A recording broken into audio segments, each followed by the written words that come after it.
Hai teman-teman minta tanaman. Jadi pada video kali ini kita akan tur anggrek yang ditempel-tempel ya. Jadi buat kalian yang mungkin di rumahnya tuh punya kayu banyak, punya pohon banyak ya. Jadi ini bisa jadi salah satu inspirasi kalian untuk menanam anggrek kalian tentunya agar subur dan sehat. Oke, lanjut ya. Kita langsung saja keliling-keliling. Nah, kalau misalkan di rumah kalian punya nih kayu seperti ini teman-teman, ini tuh kayak kayu mati dari jambu gitu, jadi di depan rumah ataupun kayu hidup juga sebenarnya nggak apa-apa. Nah, bisa ditempel seperti ini. Sebenarnya kalau misalkan kalian bang itu sabutnya bikin jelek atau apa, sebenarnya kalau anggrek tuh dikit-dikit juga nggak apa-apa, video lagi media tanamnya, tetapi memang harus rajin siram ya kalau misalkan dia akarnya belum jalan. Tapi kalau udah jalan kayak gini tuh mantap, keren. Nah, kalau kalian punya kelapa juga di depan rumah kalian teman-teman, itu bisa sekali dimanfaatkan untuk nempel anggrek. Contohnya ini anggrek doritis. Tapi teman-teman untuk anggrek dendrobium dan yang panjang-panjangnya lain itu ya, kelapa itu nggak cocok buat nempel anggrek. Kenapa? Kan dia ada buah tuh di atasnya. Takutnya kalau kalian tanam anggrek dendrobium nanti kejatuhan buahnya dan patah. Tapi kalau cuma anggrek bulan kayak gini nggak terlalu bahaya. Kenapa? Karena dia nempel banget di batangnya. Jadi kalau jatuhan itu biasanya jarang kena ini, karena terlalu nempel batang, jarang kena. Tapi ada kemungkinan juga kena sih. Itu dia salah satu kelemahan dari nanam di pohon kelapa, tapi ya tetap subur saja. Nah, kalau misalkan kalian nggak punya kayu tuh, ini salah satu metode yang bisa kalian gunakan.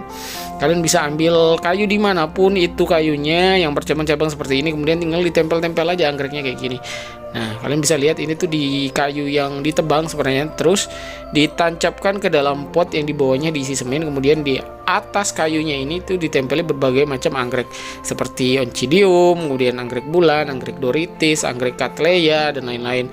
Nah, ini kenapa kelihatan agak berantakan, karena memang baru ditanam. Jadi lama-lama nanti setelah dia beradaptasi itu akan kelihatan rapi sendiri teman-teman, seiring dengan bertambahnya waktu, bertambahnya tunas, kemudian nanti lama-lama juga akan subur. Nah, cara nanam seperti itu tuh teman-teman sangat efektif sekali untuk menghindari akar dari kebusukan, dan dia estetik juga. Kenapa? Karena ya cakep gitu, dia seperti di alam aslinya anggreknya. Nah, seperti ini. Dan jangan lupa ya, selain cara penanaman juga perhatikan itu yang lainnya seperti apa ya, cahaya matahari. Lupa nih. Nah, ini juga guys, jadi ini kayak gini, cattleya, oncidium, cymbidium tuh ditempel di satu pohon seperti ini.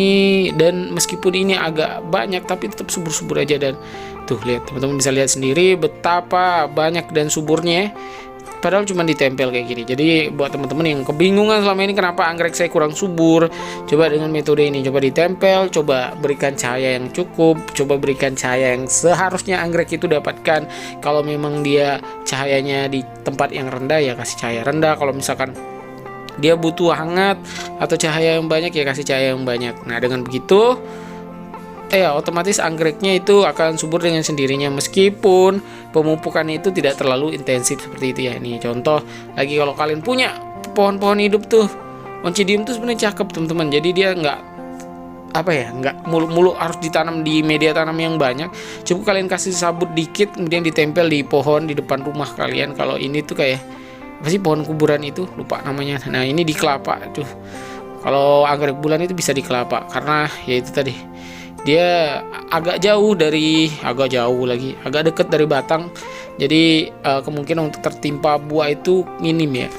Dan akarnya juga bisa jalan kemana-mana dan sehat, jadi tidak terbatasi oleh ya media tanam seperti pot, seperti atau kayu yang kalian taruh itu cuman kecil-kecil atau sedikit aja. Tuh, kalian bisa lihat sendiri akarnya tuh.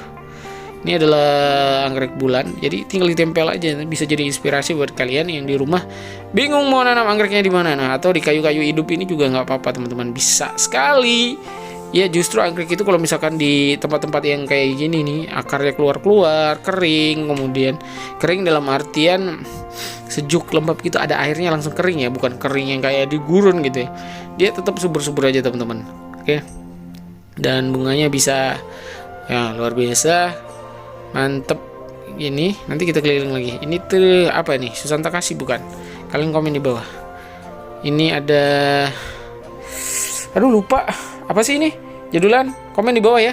Lupa saya ID-nya. Ini ditempel aja kayak gitu tuh. Nah, jadi jangan bingung-bingung lagi, kita keliling-keliling lagi ya.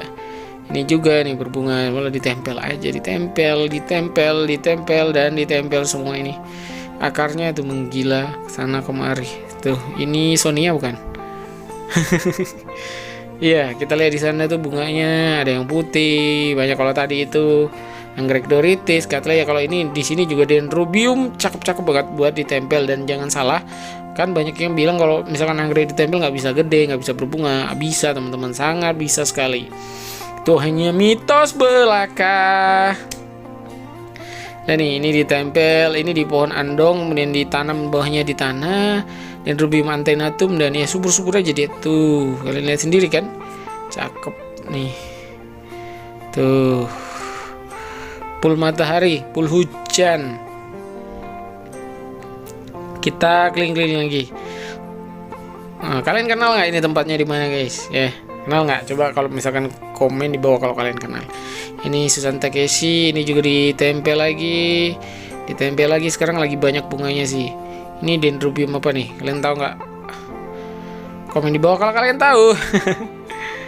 Ini ditempel lagi guys. Ini ditempel semua. Kita keliling-keliling lagi. Oke, kira-kira ada apa lagi? Ini yang tadi ini tuh apa ya? Aduh, lupa. Teman-teman, saya tuh kalau anggrek terutama jadulan itu kalau nggak Lara dan Super Bean saya agak lupa gitu. Nah, ini yang tadi Cattleya tuh bentukannya gini. Ini yang satunya lagi guys. Jadi itu tinggal ditaruh gini aja. Nanti lama-lama semakin dia bertambah, semakin banyak, itu semakin bagus, semakin estetik. Karena sekarang memang mungkin baru dipindah dan ini tuh udah lumayan bagus. Nanti kalau bunganya banyak, mantap. Tuh, dia juga bisa ditempel di Platycerium atau tanduk rusa kayak gini. Tapi ingat ya guys, ya kalau kayak gini tuh berarti nggak bisa. Bukan nggak bisa, Platycerium tuh sebenarnya bisa beradaptasi sih dengan panas. Mungkin hanya pelan-pelan aja. Ini tanduk rusa. Tuh, cakep ya. Tuh, ini juga di pohon-pohon tuh kalian bisa lihat sendiri kan. Pohonnya yang bercabang gitu bisa kalian manfaatkan. Nah, di pohon hidup juga bisa kayak gini nih. Itu kayaknya silangan dari Lineale X apa gitu ya. Ya tapi nggak tahu lah, saya sok tahu. Cakep pokoknya. Tuh, dan tentu saja suburnya bukan main. Oke. Jadi buat ibu-ibu yang suka mengeluh, bang kenapa anggrek saya bercak-bercak, bang kenapa anggrek saya susah tumbuh, ya kemungkinan itu cara tanamnya mungkin kurang cocok, kemudian mungkin erasinya kurang lancar, kemudian mungkin terlalu lembab juga, mungkin juga kurang cahaya ya.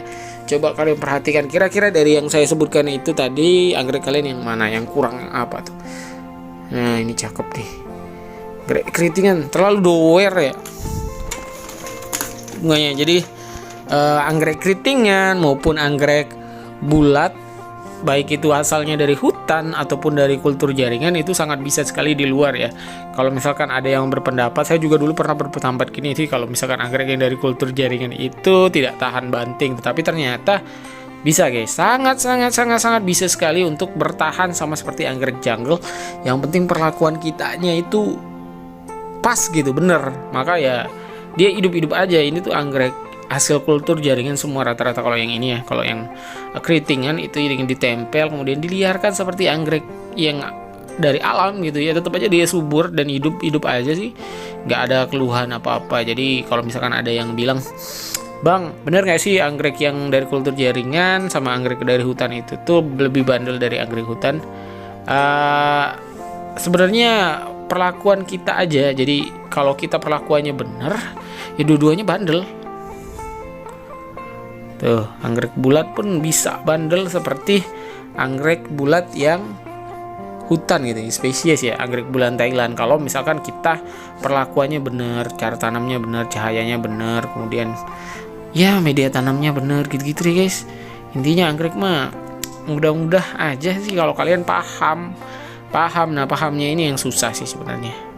Nah, banyakkan ibu-ibu itu memperlakukan anggrek itu sama dengan tanaman lain yang tumbuh di tanah yang bukan anggrek, dan hasilnya ya mati ataupun busuk ataupun susah berbunga dan lain-lain pokoknya. Oke teman-teman, mungkin cukup sekian ya video kita kali ini. Terima kasih sudah menonton sampai di sini. Semoga video yang singkat ini bisa menginspirasi kalian semua dalam menanam anggrek di rumah. Semoga anggrek kalian juga makin subur, makin banyak, dan koleksinya juga makin mantap-mantap. Oke, sampai bertemu di video selanjutnya. Bye, happy gardening. Dadah. Bye bye. Good. Dadah, pokoknya dadah deh.